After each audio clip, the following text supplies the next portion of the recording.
Good day mga kuys, ano. Bali ano nga pala, magkakabit tayo ng steering con dito sa XR125L 2014 model. Tignan nyo, grabe oh. Wala na. Dry na siya.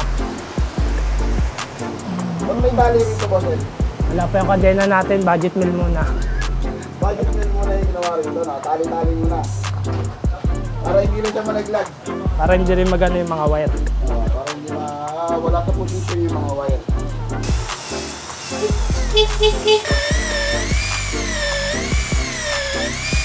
So bale, ito na.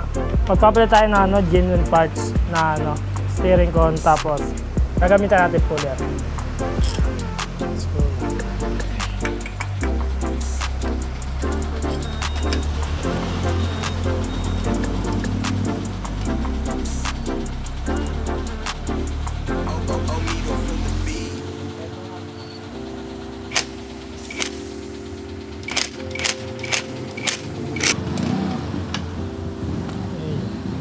Bali yung nga pala, yung sa steering niya, re-repack natin para mas matibay.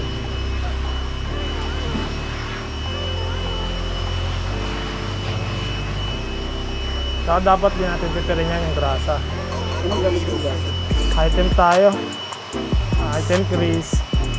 Okay. Baka naman. Hanggang dito yan mga kuys, dumi natin yung grasa. Bukasan lang yan eh.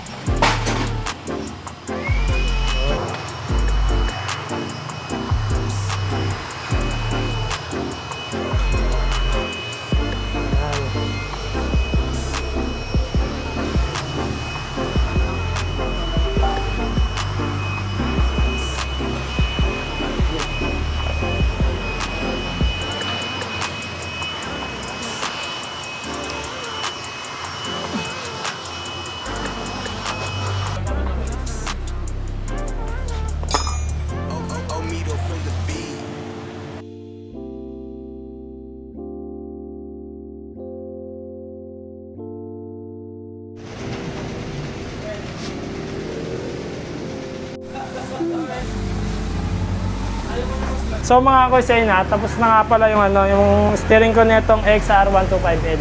Master, ikaw mag-drive.